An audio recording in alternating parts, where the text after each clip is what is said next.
está basado en esas palabras de Dios a Moisés. Y me harán, le dijo Dios a Moisés, un santuario para mí y habitaré en medio de ellos. Y a partir de allí Dios le da una serie de instrucciones a Moisés para levantar lo que conocemos como el tabernáculo. Cuando hace 3 semanas comencé, por cierto, solamente para decir que vayan al Facebook, al YouTube, particularmente en YouTube estará esta tercera parte también, están las 2 anteriores para que puedan unir toda la enseñanza. Pero he dicho que santuario, que son una de las 2 palabras que se usa, santuario y tabernáculo. Santuario viene de la palabra hebrea mikdash, que significa un lugar sagrado, santo, dedicado, apartado. ¿Sí? Tan solo significa eso. Y tabernáculo significa habitar o una habitación, un lugar donde habitar, morar, quedarme, estar. Así que lo que Dios estaba diciendo, que Dios quería un santuario, un lugar dedicado, consagrado, para que Él habitara. Al usar estas 2 palabras nos queda claro también la intención. Pero lo que yo he estado tratando de enfatizar al estudiar esta parte del tabernáculo y las instrucciones de Dios es: no pasemos por alto la finalidad de las instrucciones de Dios. Dios perseguía un fin, Dios tenía claro un plan y un propósito al hablarles del tabernáculo. Así que desde aquel entonces hasta nuestros días Dios sigue cumpliendo una sola finalidad. Isaías 57:15 dice: yo habito en un lugar santo y sublime. Ya estamos en Isaías, mucho tiempo después. Yo habito en un lugar santo y sublime, pero, y eso lo vimos en la primera semana, pero también con el corazón contrito y humilde de espíritu, es decir, arrepentido, un corazón arrepentido y un espíritu humilde. Allí también yo habito. Éxodo 19:6 también dice que la finalidad de todas las instrucciones de Dios para su pueblo Israel acerca del tabernáculo fue que Dios quería una nación para él. ¿Pero qué tipo de nación? Dice 19:6 de Éxodo: toda la tierra me pertenece, todas las naciones me pertenecen, pero ustedes serán para mí un reino de sacerdotes y una nación santa. Y eso lo vimos la semana pasada. Si quieren ver, entenderlo más, tendrían que revisarlo, lo de la semana pasada. Y entonces Pedro, en 1 de Pedro 2:9, dice: ustedes son linaje escogido, real sacerdocio, nación santa, pueblo que pertenece a Dios, para que proclamen las obras maravillosas de aquel que los llamó de las tinieblas a su luz admirable. Así que Dios estaba buscando un lugar donde habitar. No, Él creó todas las cosas, Él es el dueño de todo, creó todo. Los cielos son su trono y la tierra apenas donde pone los pies. Pero si busca un corazón arrepentido, quebrantado y humilde para habitar, siempre lo ha dicho, siempre lo ha dicho. Y Él no quiere, decíamos la semana pasada, un sacerdote. No. Él quiere una nación santa, una nación santa y un reino de sacerdotes. Siempre ha querido eso, no unos cuantos, no 2 o 3, siempre ha sido su intención. Así que tengamos cuidado cuando hablamos del tabernáculo, el templo y todo lo que está alrededor de eso. Así que solamente para inquietarlos y que vuelvan a escuchar las predicaciones anteriores. La pregunta de hoy es: entonces, ¿dónde está ahora el tabernáculo? Ustedes saben, ¿verdad? Después del tabernáculo de Moisés, David quiso también hacer su propio tabernáculo. David quiso pasar del tabernáculo movible de pieles y de cortinas a un templo permanente con esplendor. Eso es lo que quería David. En 2 de Samuel 7, y tienen que ir allá para ver toda la historia, versículos 2 al 11, y se los pongo en cortito. Dice: entonces el rey le dijo al profeta Natán, después que trajo el arca de vuelta, y se acuerdan, esa parte es cuando él danza y Mical se burla de él porque: ay, tú eres el rey, ¿por qué estás danzando? Y él dice: aún más vil me haré con tal de adorar a Dios. Y entonces dice, el rey llamó al profeta Natán y le dice: como puedes ver, yo habito en un palacio de cedro, mientras que el arca de Dios se encuentra bajo el toldo de una tienda de campaña. Dice, creo que la Nueva Versión Internacional. Pero ahora, versículo 11, el Señor... perdón. Entonces, él quería hacer eso, ¿no? Él quería construirle un templo, no un tabernáculo. De hecho, de primera instancia, Natán le dice: hazlo, yo creo que es algo bueno, hazlo. Pero después Dios le habla a Natán y le dice: no, vamos para atrás. Él no lo va a hacer, lo va a hacer su hijo Salomón. Pero escuchen estas palabras en el versículo 11 de 2 de Samuel 7. Pero ahora el Señor, Dios les hace saber a David por medio de Natán, te hace saber que será Él quien te construya una casa a ti. Me pareció muy interesante, ¿no? Los que saben la historia, evidentemente se refiere a que Dios daría toda una dinastía a David y se cumpliría en Jesús.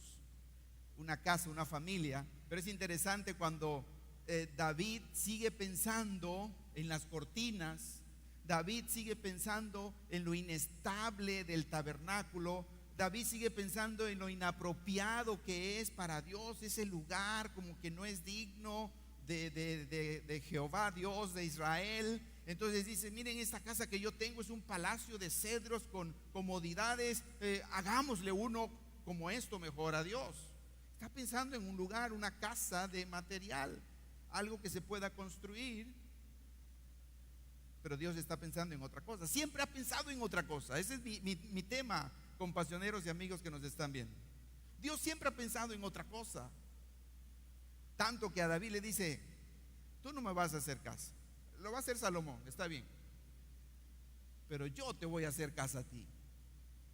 ¿Y se refería a un edificio? No, porque él nunca está pensando en un edificio. Dios está siempre pensando en las relaciones con el hombre. Cuando le dijo a David: yo te voy a construir una casa a ti, se refería a su dinastía, a su descendencia, hasta llegar a Jesús.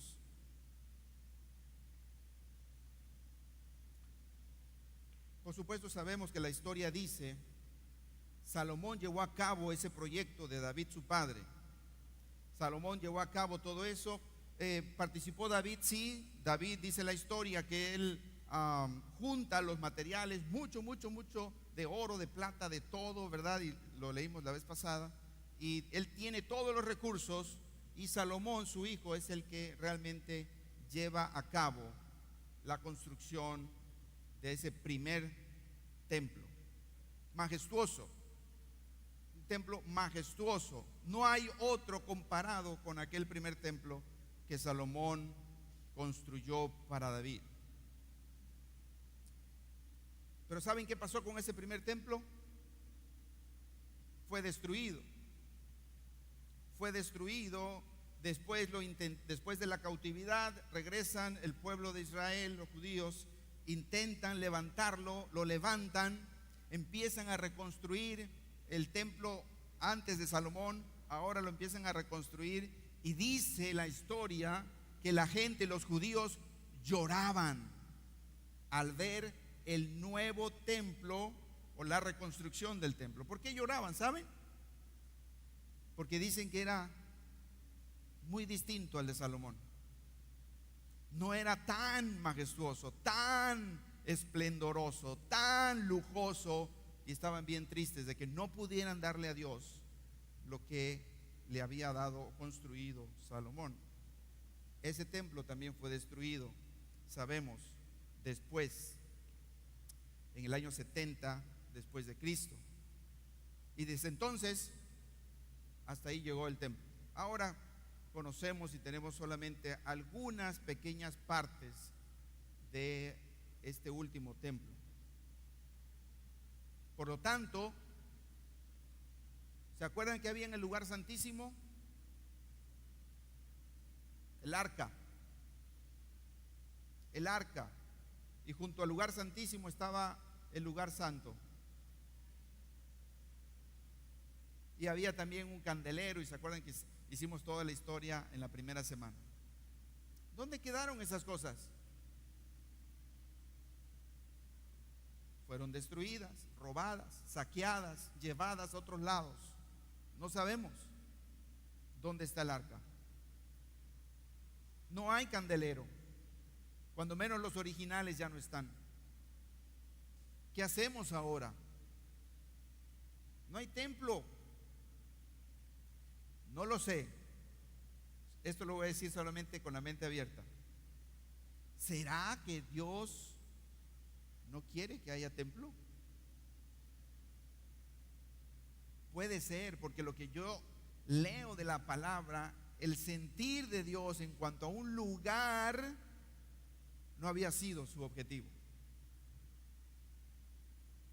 No había sido su finalidad. ¿Qué hacemos ahora? Compasioneros, amigos, seguidores de Jesús, centrémonos en la finalidad de Dios de siempre. Él dice: nada me puede contener. Yo soy el creador de todas las cosas. ¿Qué pueden hacer ustedes para mí? No era el tabernáculo, no era el majestuoso templo de Salomón, no era cualquier otro templo majestuoso o menos majestuoso. Centrémonos en la finalidad de Dios. Hebreos 3, del 1 al 6. Terminé con este versículo la semana pasada. ¿Qué debemos hacer? Dice Hebreos: consideren a Jesús. Piensen en Jesús. ¿Qué vamos a hacer si no hay templo? ¿Qué vamos a hacer si no hay tabernáculo? ¿Qué vamos a hacer si no hay arca? ¿Qué vamos a hacer si no hay candelero? ¿Qué vamos a hacer? Céntrate en la finalidad de Dios. Hebreos dice: considera a Jesús, apóstol, y lo que aprendimos la semana pasada, y sumo sacerdote de la fe. Había un sumo sacerdote siempre a partir del tabernáculo, y había desde Aarón, pasaron otros. Hoy, perdón, no me quise acordar de nadie.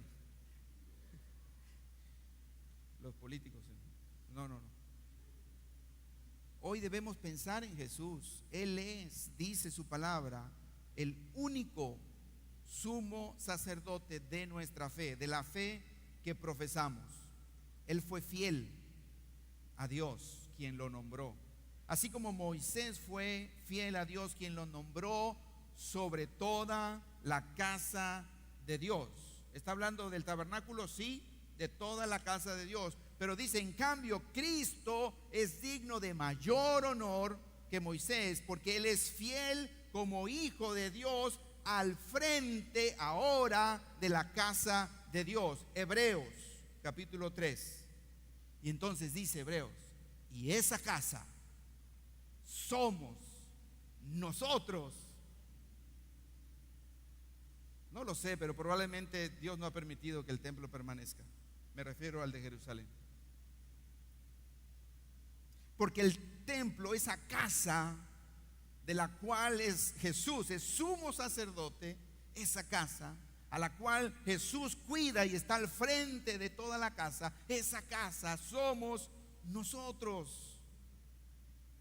Y ustedes recuerdan a Esteban el mártir, Esteban, diácono, de los primeros diáconos en la iglesia, justo antes de morir, que dice que vio los cielos abiertos, dice la historia. En Hechos 7:48, justo antes de morir, Esteban dijo: el Altísimo no habita en casas construidas por manos humanas, ni tabernáculos, ni templos, ni edificios, ni palacios. Este hombre Esteban, un seguidor de Jesús, nombrado como diácono, servidor del linaje real, sacerdote de Dios, mártir de Dios. Pablo parece recordar las palabras de Esteban allá en Hechos 17:24. ¿Se acuerdan Saulo? Pablo, antes Saulo dice que consentía en la muerte de Esteban. Ahí estaba viendo cómo lo mataban. Se alegraba. Dice que las ropas de Esteban estaban a los pies de Saulo.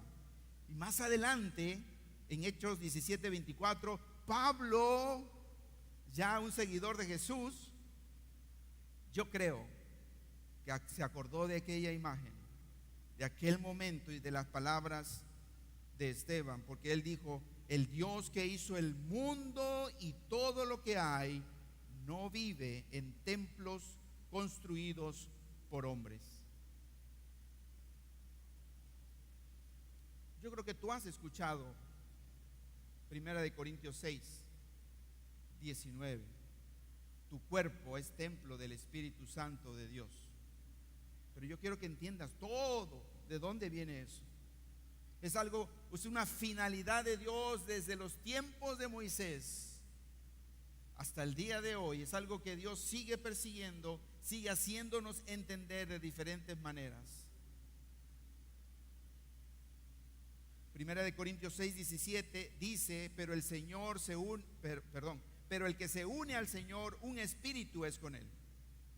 El que se une al Señor, un espíritu es con él. ¿Cómo sucede esto? Cuando le abres tu corazón, tu fe la pones en la cruz, en lo que Jesús hizo en la cruz, y tú dices: yo soy de Jesús, yo quiero seguirte, Jesús, perdóname mis pecados. Esa sangre que tú derramaste en la cruz, abrazo la cruz. Y cuando tú abres tu corazón y te sometes por tu fe a Dios, entonces dice la palabra que el Espíritu Santo viene a morar en ti. El que se une al Señor, un espíritu es con él, a través de la fe y el Espíritu Santo en nosotros. 1 Corintios 6:19 entonces dice: ¿acaso no saben que su cuerpo es templo del Espíritu Santo, quien está en ustedes? Y está por la fe, está como un sello de garantía de que somos de Dios y somos seguidores de Jesús. Su cuerpo es templo del Espíritu Santo. La palabra templo significa santuario, significa lugar sagrado, significa donde habitar.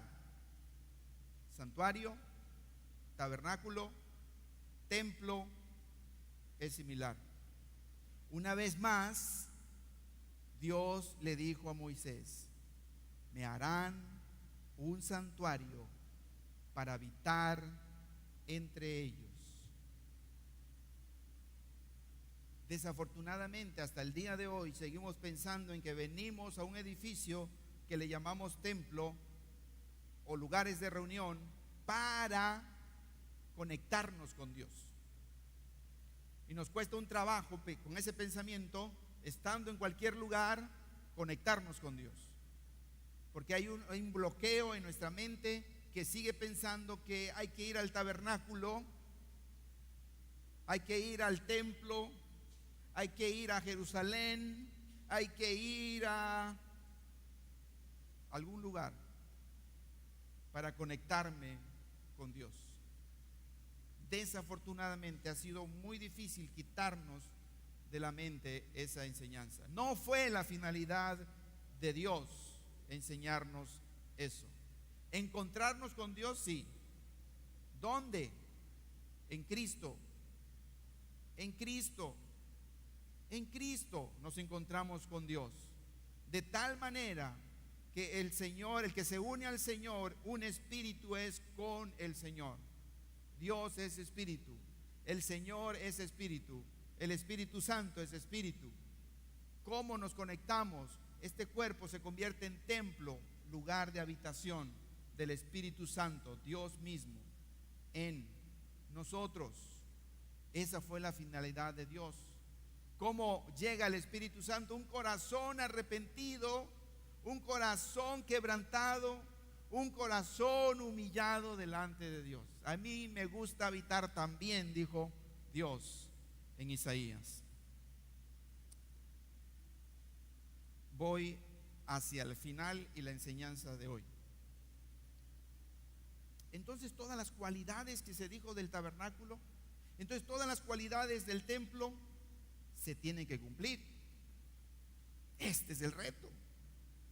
Se tiene que cumplir. Todas las cualidades de la habitación de Dios sí siguen siendo las mismas. Santuario, lugar sagrado, dedicado, único para Dios. Tabernáculo, lugar de habitación, donde va a estar, habitar, morar, estar, quedarse Dios. Yo comencé hace 3 semanas diciendo que Dios es santo. Dios sigue siendo santo. Dios habita en santidad. No hay ningunas tinieblas en Él, porque Él es luz y lo llena todo, todo, todo. Dios es santo y es digno de lo mejor. Dios habita toda su creación. Él llena toda la creación. Él es el Dios de todas las naciones. Todas las naciones le pertenecen, dice su palabra. No hay una casa suficientemente grande para hacer morar allí a Dios. No la hay. No hay un edificio construido con manos humanas suficientemente lujoso para hacer morar allí a Dios. Mucho menos hay algo hecho por manos de hombres donde Dios pueda morar. Pero hay una realidad que no debemos pasar por alto. Primera de Reyes 6, 19, 22, como un ejemplo de cómo era el templo de Salomón. Salomón preparó, dice este versículo, estos versículos, Salomón preparó el santuario interior, se refiere al lugar santísimo en esta versión. Preparó el santuario interior al fondo del templo, lugar santísimo, donde luego se colocaría el arca del pacto en el lugar santísimo. Este santuario interior medía 9 metros de largo, 9 metros de ancho y 9 metros de alto. Por cierto, Salomón lo hizo casi al doble de como estaba en el tabernáculo. Y Salomón dice, revistió el interior con oro macizo. Quiero que se lo imaginen. Es un cuarto de 9 por 9. Revistió el interior con oro macizo. También revistió el altar, que estaba hecho de cedro. Luego revistió el resto del interior del templo con oro macizo y fabricó cadenas de oro para proteger la entrada al lugar santísimo. Así terminó de revestir con oro todo el templo, incluido el altar que pertenecía al lugar santísimo.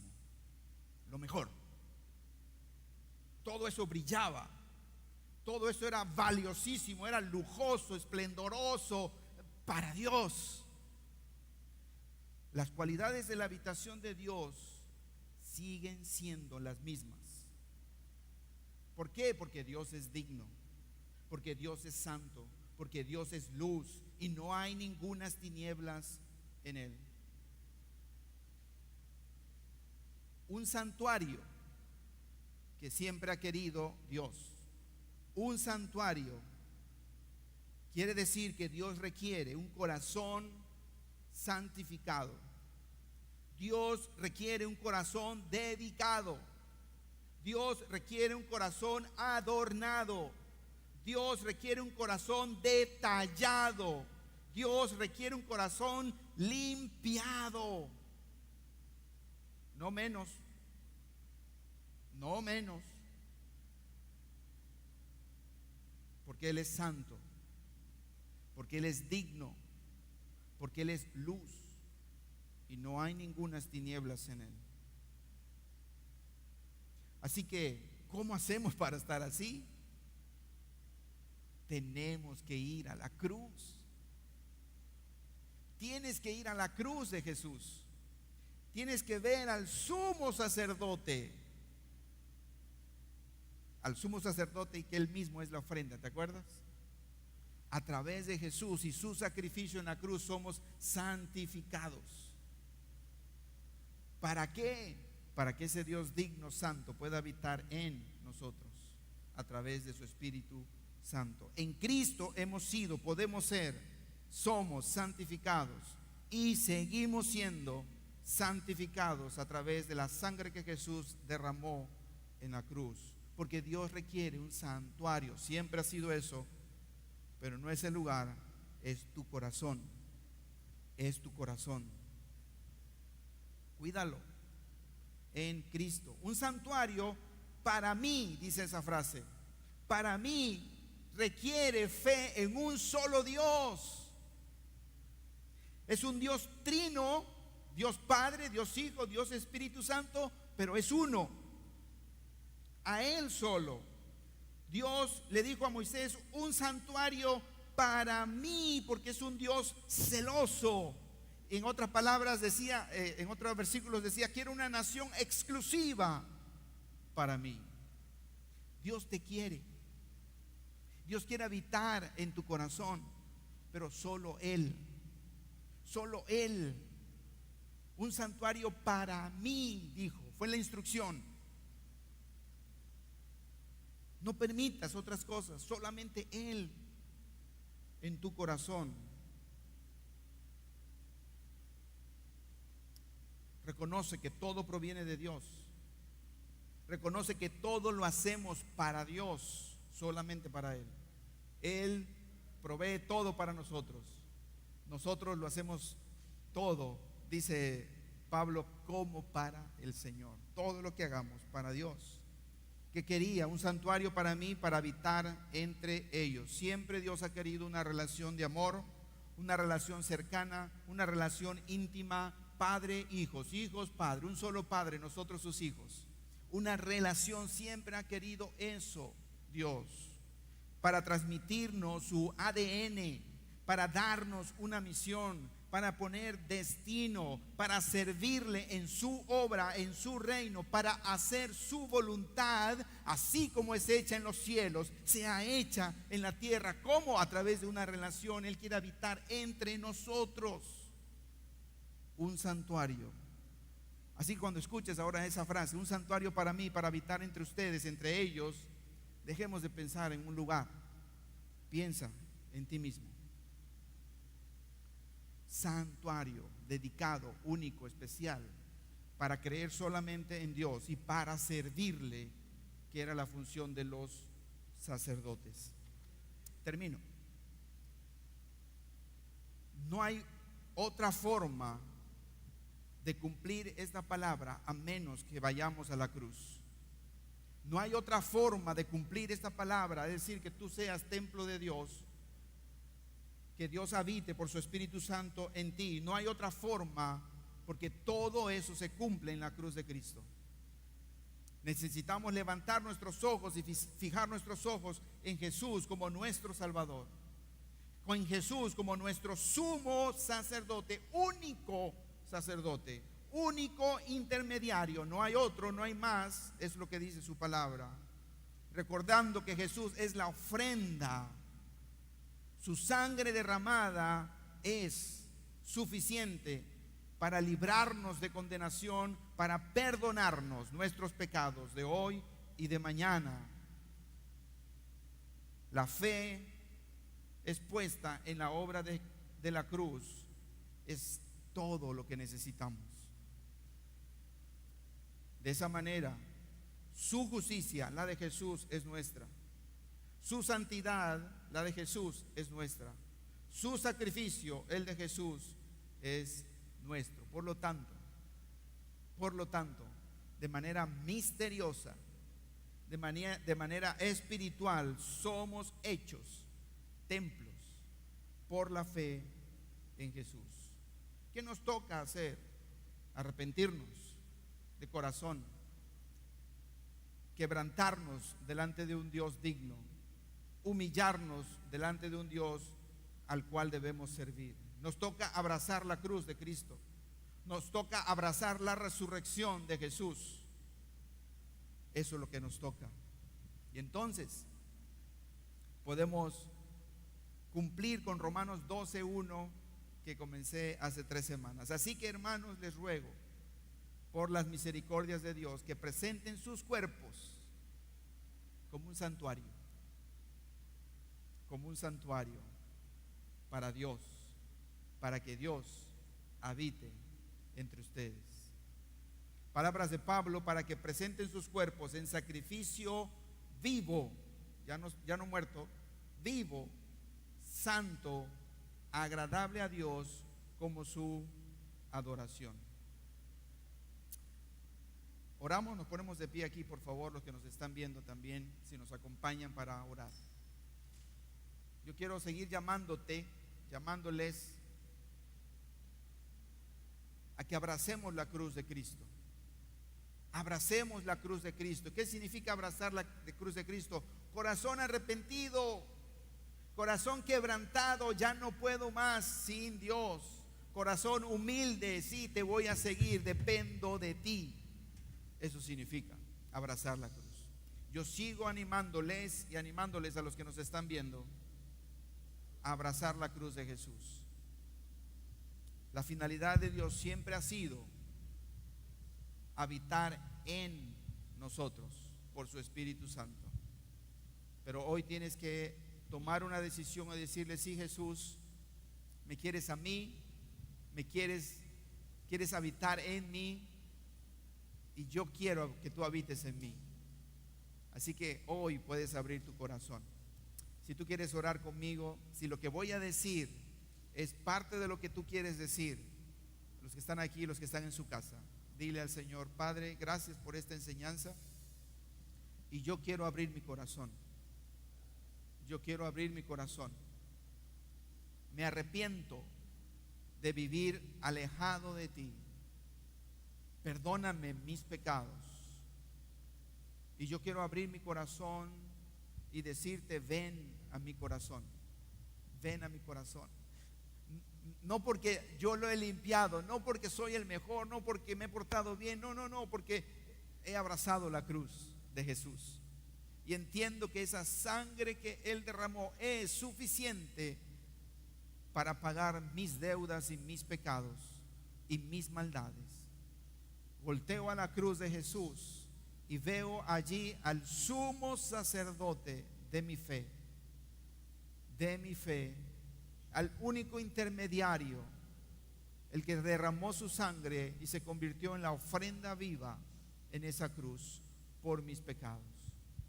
Así que ven, Señor, te recibo hoy como mi Salvador, te recibo hoy como mi sumo sacerdote, te recibo hoy como mi jefe, mi dueño y mi propietario.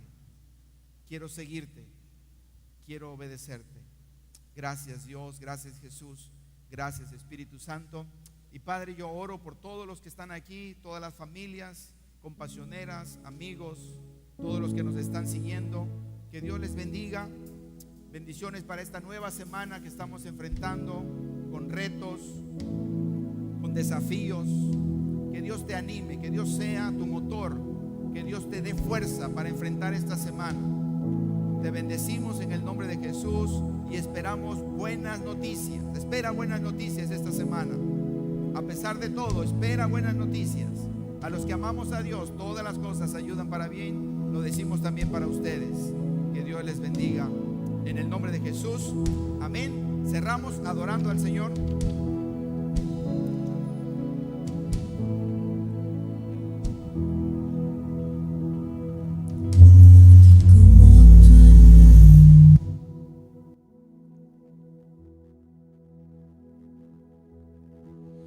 Como tú en la tierra, oh Señor,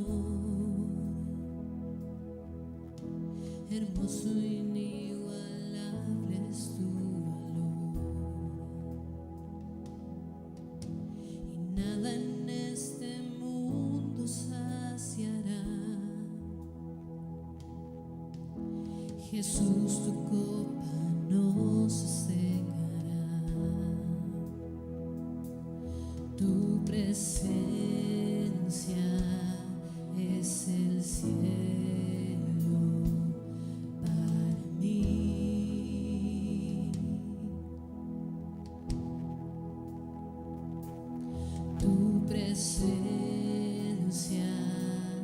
es el cielo para mí.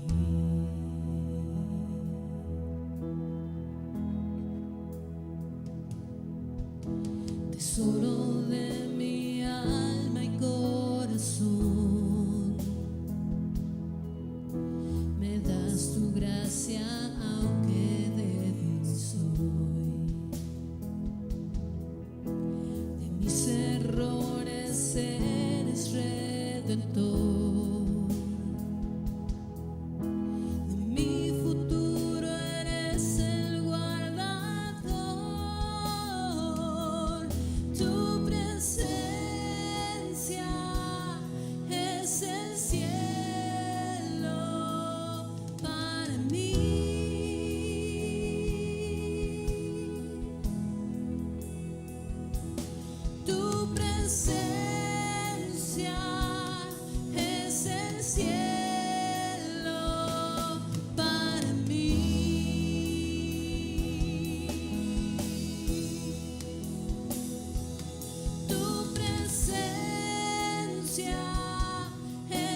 este mundo saciará. Jesús, tu copa no se secará. Jesús, tu copa